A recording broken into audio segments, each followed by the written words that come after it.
You are listening to The Mood Lifters, presented by Reforged.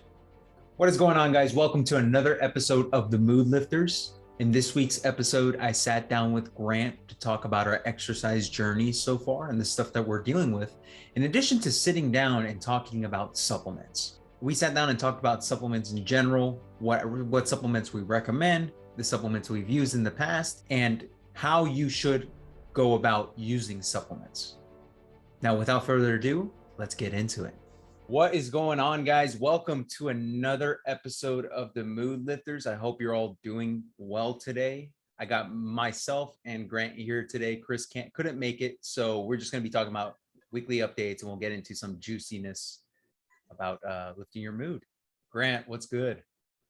Hey, good morning. How are we doing? It's been a strong week for me. How about yourself, Tony? Oh, we got stories to tell, you and I both. So why don't you start, and then I'll get into mine.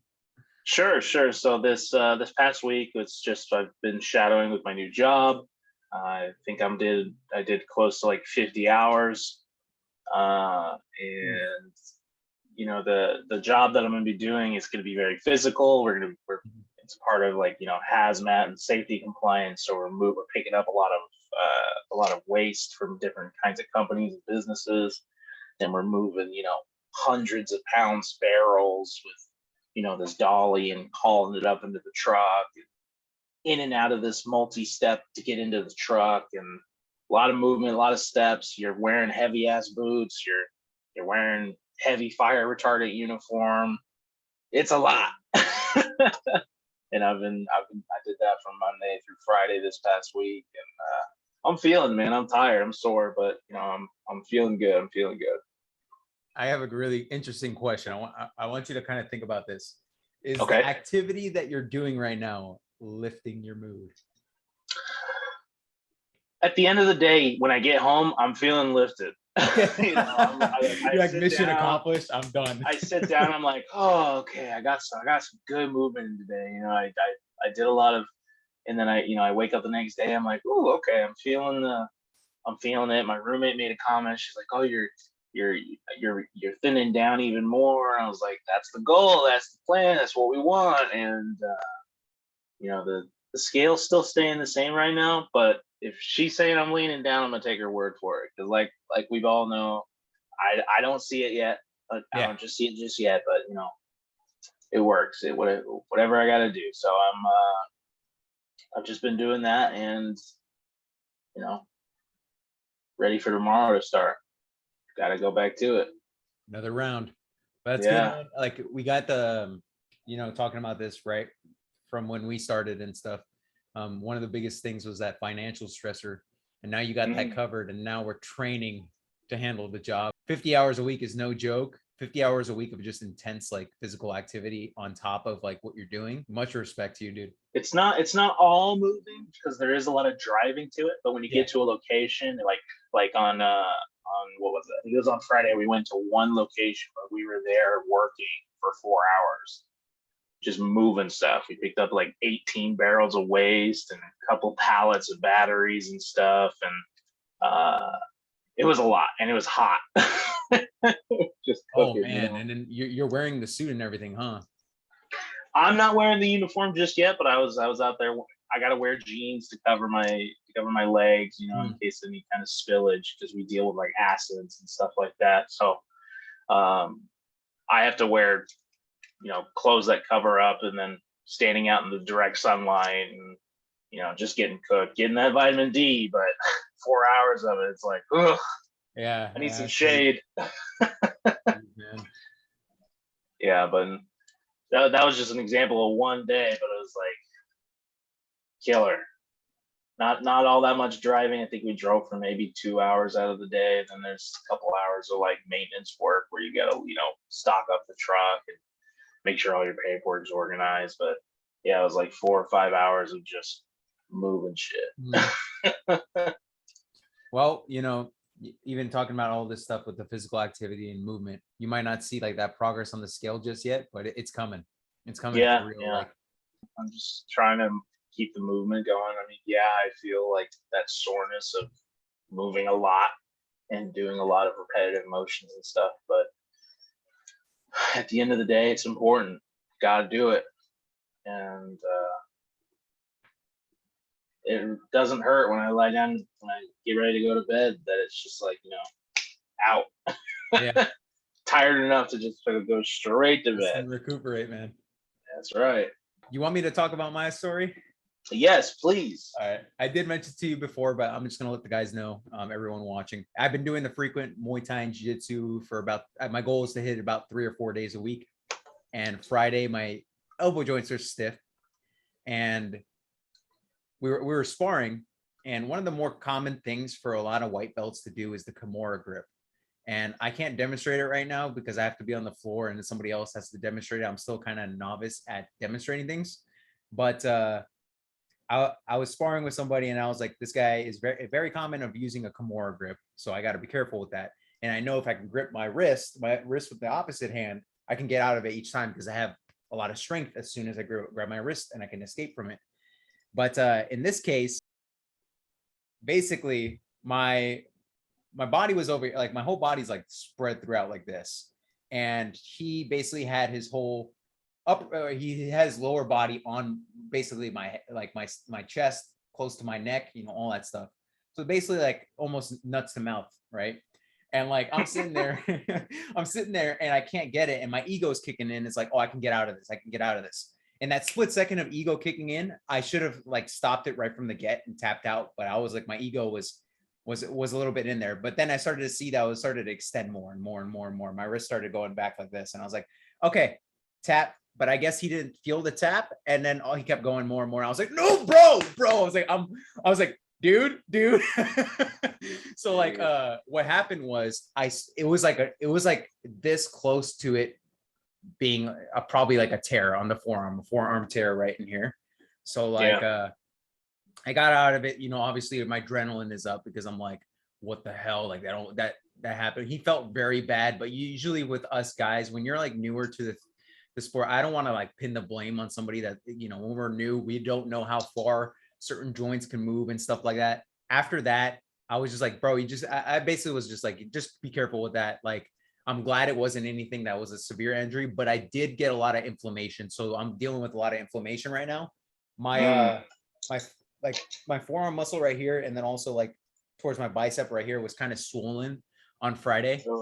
And then I was like, all right, well, I guess I'm going to be elevating it, taking care of it. And it's been healing up very well. Like today, I feel very good, but it's like, obviously, if I try to go back like this, it's going to be kind of painful. In an overhead extension movements, there's still a lot of stiffness in my joint here. And then also the tie-in of my bicep right here. Mm-hmm. And what I'm just doing going forward is probably going to limit I probably have to take it. If I'm going to go, let's say I'm going to go into some sort of martial arts session going forward. Obviously, I'm going to make it known with my instructor to be like, hey, this is what I'm dealing with. What should I do in this case? And usually people are very understanding. And then with instructors, they'll probably be like, don't spar, but just learn the moves and stuff and just like drill it in your brain, but don't get serious in a sparring match until you're fully recovered. So what I'm going to do is, depending on how I feel tomorrow, if I do decide to go back to class, I will tell my instructor I probably won't spar. It's unfortunate that it happened, but I think about with physical activity, like things like this do tend to happen, especially in an impact sport. It's the most common injury in an impact sport. Usually with like things like bodybuilding or powerlifting, the injuries are a lot lower. And if the injuries happen, they're more of an overuse thing rather than a ballistic thing where something comes out of place, So in this case, I typically step back on other forms of physical activity. I let my body recover. Usually with inflammation or usually with an injury, your body starts to crave higher fatty foods. And that's what I kind of noticed. And the reason being for that is energy, right? Your body wants to use it as a way to recover, any type of inflammation or damaged tissues or anything along the lines of that. And then also lots of sleep. I sleep a lot. Okay. So like when that happens, I understand it. We were talking about stress and recovery the other time, the other episode. When you have like an injury like this, it's a stressor, right? So what you kind of need to understand with that is if you're stressed, like your body's dealing with some stressors, you can have some stressful thoughts as a result. Stressors are kind of interconnected. So if you experience something like this, you may feel like, oh, you have an injury, you might be stressed out about other things in your life because your stress levels are a lot higher than typical. So if something occurs in your life, like some minor inconvenience, since your stress levels are higher, it's going to feel like it's worse than it actually is. And this is something that's very common that happens to, us when dealing with depression, because depression is a stressor in itself. And if your levels of depression are super high and then something occurs in your life that's just like another setback, you're like, oh, fuck this, you're just super pissed off about it. And like, Yeah. I'm kind of taking that into consideration with an injury in this case. And I'm like, I experienced some like a tiny inconvenience, and I started getting a little bit stressed, and I sat down and thought about it, and I was like, it's the injury talking. I just gotta relax, calm down, let my body recover, de-stress as much as I can.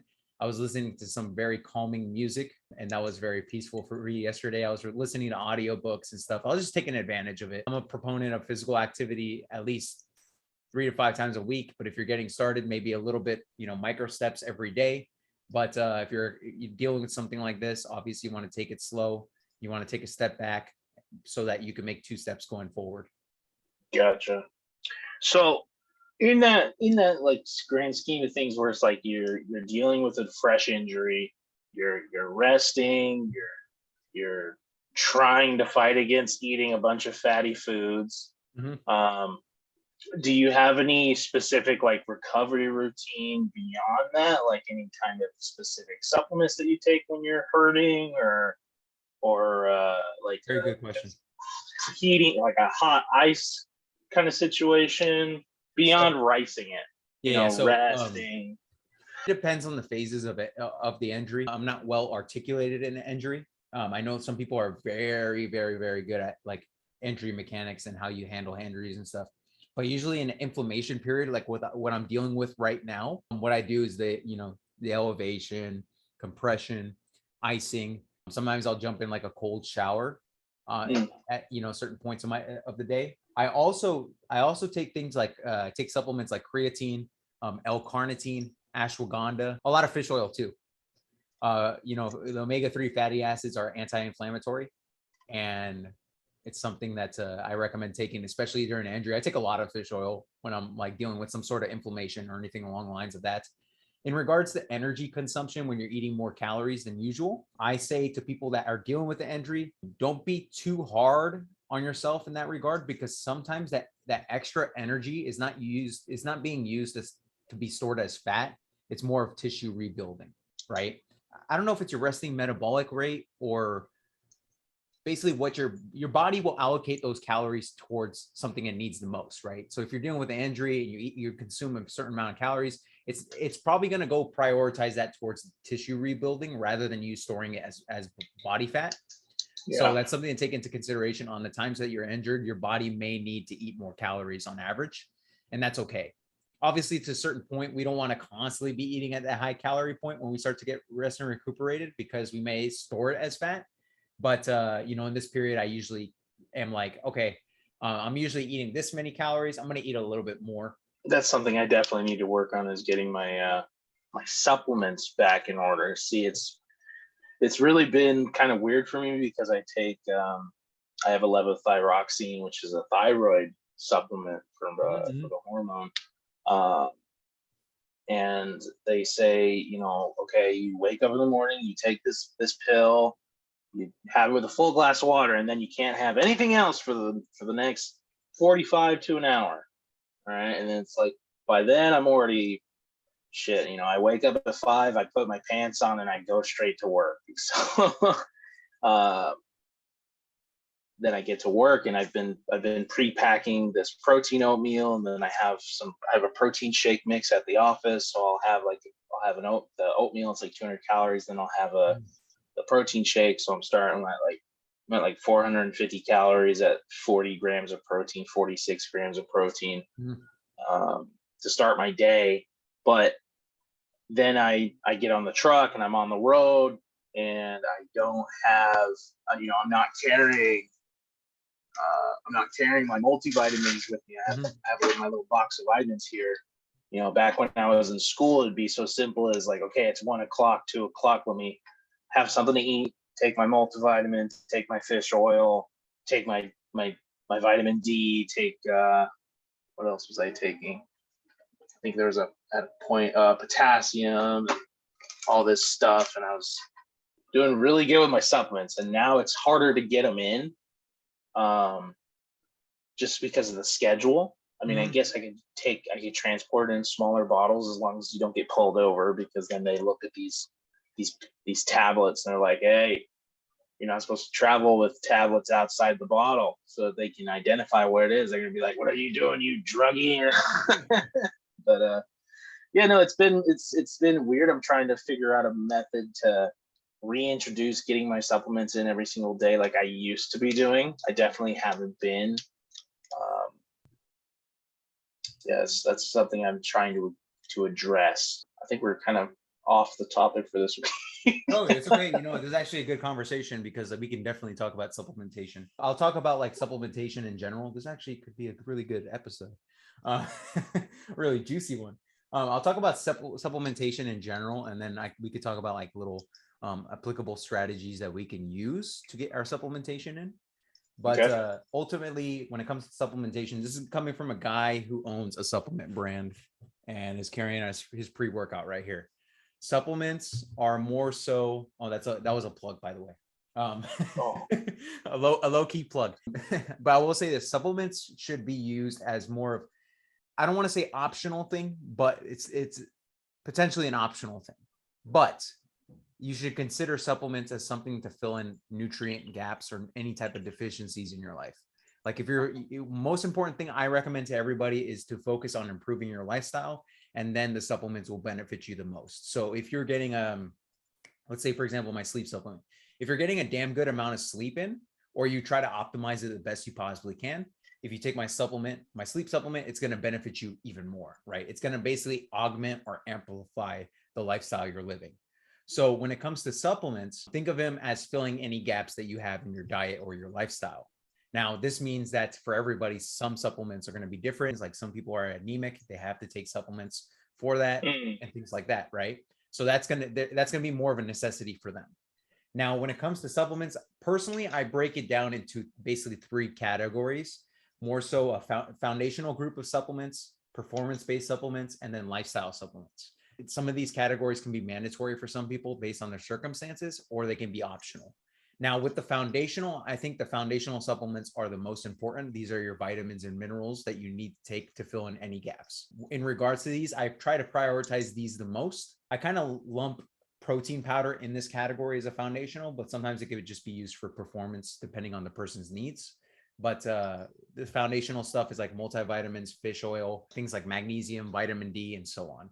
Now, if you look at, you can actually figure this out for yourself too. With supplements, you kind of notice that, especially if you're living in America, a lot of people have certain deficiencies based on the foods that we eat here. So most common deficiencies or things that people don't consume enough of in America are vitamin D, magnesium, iron, and so on. What we have to do is fill in those gaps, right? I did forget to include fish oil too. I did mention it's a foundational supplement, but also fish oil is one of those things where in the American diet, there's a lot more omega-6s than omega-3s, and omega-6s are pro-inflammatory fatty acids.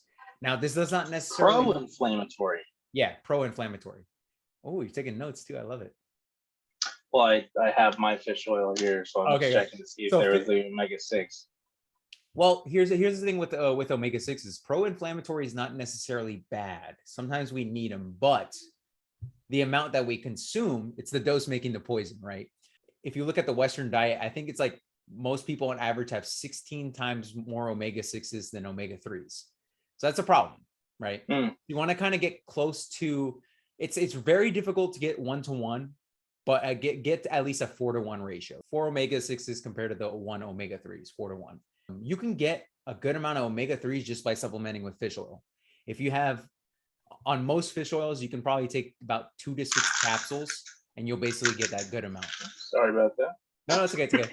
You're checking out the fish oil, bro. You're checking out the fish oil. So that's actually one important thing that we should talk about too, is the fatty acids, omega-3s, especially for people that are dealing with depression and anxiety. There's research that supports if people have omega-3s, it's going to be good for their brain health, because, you know, when you're dealing with depression, like I mentioned before, you usually have more stressors in your life. You're dealing with some stressors. The depression in itself is a stressor.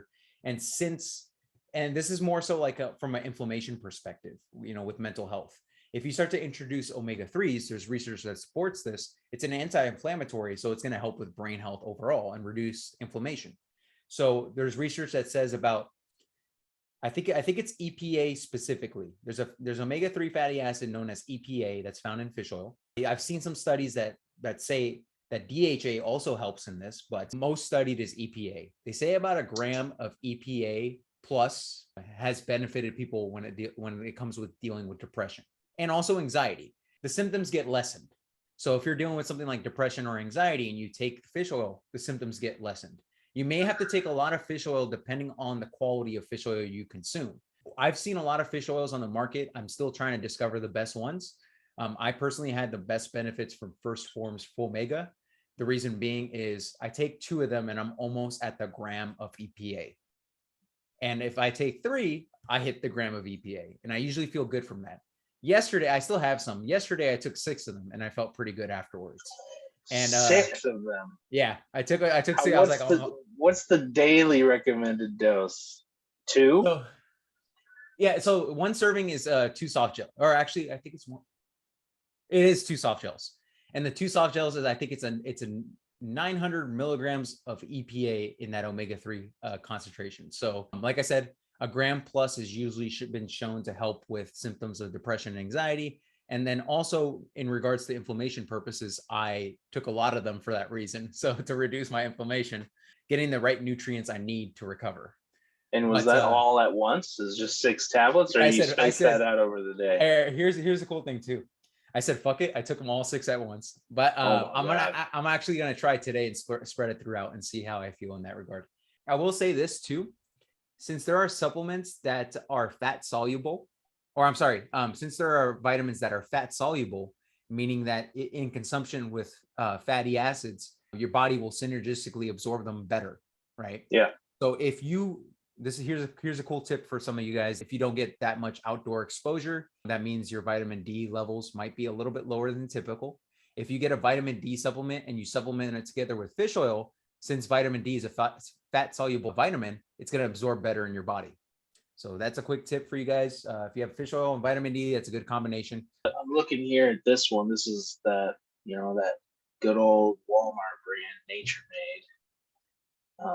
And I'm looking at, it's got 2,400 micrograms or milligrams fish oil, comprised of omega-3 fatty acids, makes up 720 milligrams. Omega-3 EPA, eicosapentaenoic acid, 360 milligrams. Then there's omega-3 DHA, docosahexaenoic acid, 240 milligrams, and then omega-3 other 120. Yeah. So the EPA there, you probably have to get about 3 servings to get a full gram of it. To get that, based on research that says that supports it helps with depression and anxiety. For the anxiety studies, I've noticed that the dosing is a lot higher. I think it's like 3 grams. For the depression ones, it's like 1 to 5 grams that I've seen most studies. It's a lot of fish oil. It's a lot of fish oil, bro. You'll be getting that fish burp, dude. But I will say this too: if you have something like fish instead, salmon. If you have a 3 ounce of salmon, that's around almost 900 milligrams of EPA. So you can also you can also eat fish to get that. But a lot of us can't always eat fish because of the mercury, right? So supplementation is a good option right there. And I think that's a very good option to fill in that gap of fatty acids. For us eating, things like burgers and higher fat proteins, they usually have omega-6 concentration in it. To kind of try to balance it out is the best benefit for us. And then with multivitamins are kind of tricky because I think the best multivitamins are the ones that tell you to consume. They give you a bunch of them, right? And they're like, take 1 3 times in a day. And the reason being is because I think that your body will absorb the vitamins and minerals better as a result of spreading it throughout the day rather than just one large dose of like 5,000% of vitamin C, Yeah, no, totally. Yeah. So like that, and also we got to take into consideration that some vitamins and minerals counteract each other. I think it's something like calcium. Calcium counteracts with other vitamins. Multivitamins on the market don't really work that well. But I will look into this too, and I'll throw in the Mood Lifters group because I wrote something about this, but I just off the top of my head, I can't remember exactly which vitamins and minerals they are. But I was doing research at the time. But I'll Yeah, post it in the group, and then I think calcium specifically was the one vitamin that my doctor was like, you don't want to take your multivitamin when you have your thyroid medication because the calcium will negate it completely. Oh, interesting. So it must act as like similar to like a charcoal or something like Yeah. that, where it's absorbing it and pulling it away or pulling it out instead of being absorbable. But I'm not sure. That's just a guesstimation. I think it's something like that. I wish I knew off the top of my head. Damn it. But it's all good. That's okay. That's okay. Just consider calcium. If you look at a multivitamin, there's calcium. Take the calcium separately later on. It's totally different world. It's like you pop a multivitamin and your peat is a very different color. You know, it's very yellow. Start peeing different colors. Whoa. It's like my vitamins, no. I was going to say, like, tying into all that, this is a foundational category of supplements. These are things that are more of a necessity for most people. But when it comes to things like performance and lifestyle, performance is more so like pre-workouts, carb recovery drinks and stuff. It is for your specific style of exercise that you do. Perfect example for jiu-jitsu and stuff. I have these hydration packets that I use, and one of my buddies is coming out with a carb recovery drink that you could drink during your workout sessions to kind of get that simple carbs in and get that energy, flowing in your body and stuff. And that's more performance-based stuff. My pre-workout is a performance-based supplement. If you guys are trying to get, amped up to get to the gym, pop a pre-workout, start driving there. Your face is going to start to tingle. You're fired up and ready to go. That's more performance-based. Plus, it helps with exercise performance throughout the workout session too. So that's why people take it. But when it comes to things like lifestyle is one of those things where it's a lot more, it's like nootropic supplements for brain health, brain cognition, cognitive power, ashwagandha, herbal supplements like ashwagandha, rhodiola, rosea, bacopa. And the reason why I say, something like ashwagandha is good is that ashwagandha also helps with things like stress, recovery, and so on. So I take a lot of ashwagandha when I'm going through a phase like I am right now with inflammation. I'm taking ashwagandha regularly. So do you take any kind of like daily probiotic? So I still have to look into probiotics, but I did before, and I was having a lot of problems because I took too many of them. Like I was taking them constantly, and when you have too much of them, I started getting a lot of gut health problems. So we have to be very careful with probiotics. I would just say read the instruction label on the probiotics. It's going to be a lot more specific than most supplements on the market. Reason being is if you have too many probiotics, it could be kind of bad for you. So gotcha. It's a dose making the poison type of thing, Yeah. No, totally. I'm just I'm looking at like all the different supplements I have. And you know what? I got a story to tell. This actually, this was when I first started my fitness journey. I don't know if you heard of the pre-workout Jacked. I don't recall off the top of my head. Okay, so Jacked had an ingredient in it it was before it was banned. It was a pre-banned substance that was an ingredient in it. And I think it was like the precursor to meth or something like that. I forget. Oh my God. Yeah, I forget what it was exactly.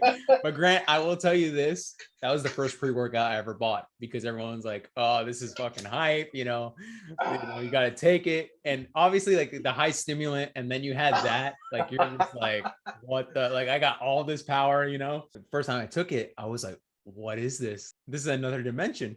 After like I started taking it, what happened was somebody died from it, because they took, I think, like 2 scoops or something like that. They took double the dose, and they got in big trouble for that. And obviously the FDA started cracking down on companies that had that supplement, and they're like, you can't sell this. I seen some black market, low key, like people selling like the old formulation of Jack. Like you could buy it online, and it's like, oh my God, the price is a lot higher.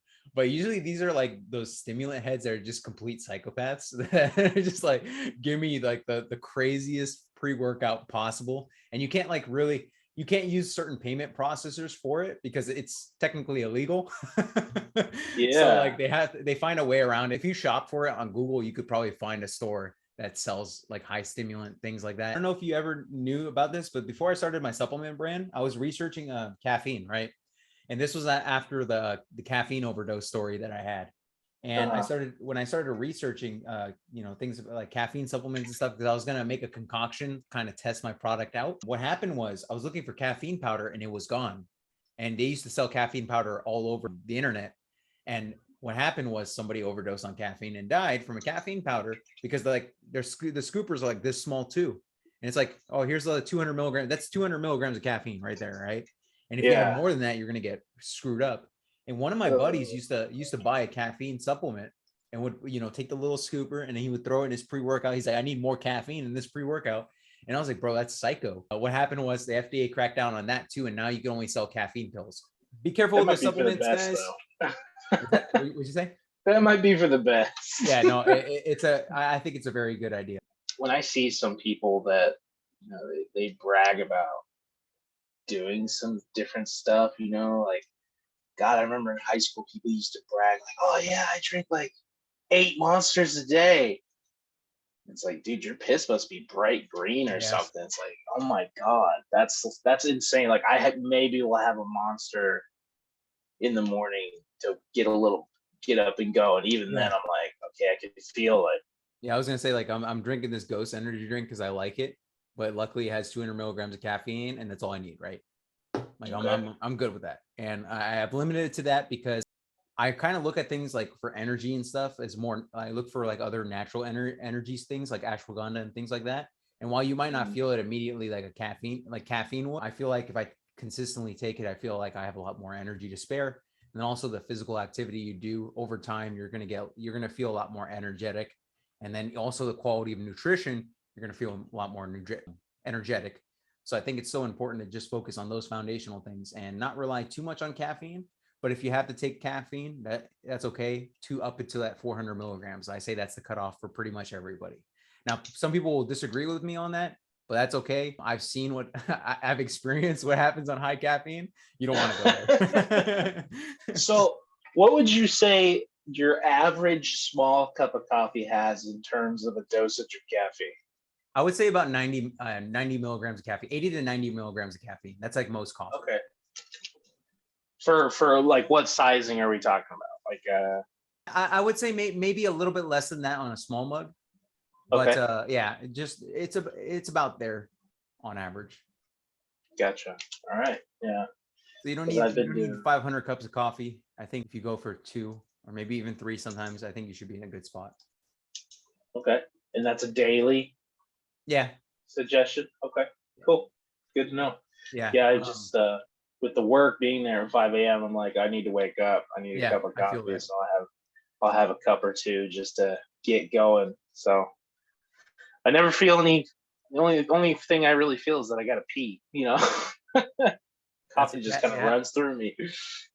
pee, and then like for me, if I have like a cup of coffee, I'm okay. But if I have two, like back to back, I'm gonna have a bathroom break right away. And Okay. yeah, I lose a couple pounds from there. But what I'll do, I'll probably I'll make a list of supplements that are like I'll kind of segment it from like performance, the foundational and the lifestyle supplements. And what I'll do is I'll segment it for all you guys and then tell you guys what the right amount of dosing is and things like that. The only thing is, I will say this: don't go on a spending frenzy for supplements. If you're listening to this, you don't need to go crazy on supplements. You don't need to grab every single supplement for all the benefits. You should just focus on the supplements that benefit you the most, right? Usually, what I recommend for myself is something along my top priority is fish oil. My second priority is protein powder. And then I'll have things like my pre workout. I would also have things like creatine too, because creatine is good for exercise performance for most forms of exercise. And usually these are not too expensive, and you should be good in the good spot of like if you're just getting started, if you don't want to grab one of our pre-workouts or anything along the lines of that, even though I recommended to get that exercise consistency in, I would recommend the fish oil and protein powder. Those are like number one and two things I would tell people to focus on right now, especially if you're on a budget. If you have those, you'll be in a good spot, but you can also include a multivitamin there if you're not getting enough nutrition in. Damn, we had a good conversation on supplements. We dedicated. Yes, sir. Let's go. When I first started Reforged, I wanted to make products that were transparent, no bullshit. Like, here's 4 or 5 ingredients. They're efficaciously dosed. They might cost more to produce, but it's something somebody just needs with one scoop, and you get the results from it. So what I did was I contacted the manufacturer. I told them, here's my parameters. Here's what I want to see. And then in addition to that, I also contacted one of my buddies who has a chemistry background, and we talked about ingredients and formulations and things like that. And then what I do is I go with the manufacturer. I get the manufacturer's perspective. I get the manufacturer's perspective with the formulators in addition to the marketing perspective. So they're like, oh, this ingredient is a lot more marketable. Look into this, but it also provides these specific benefits if it's dosed at a certain point.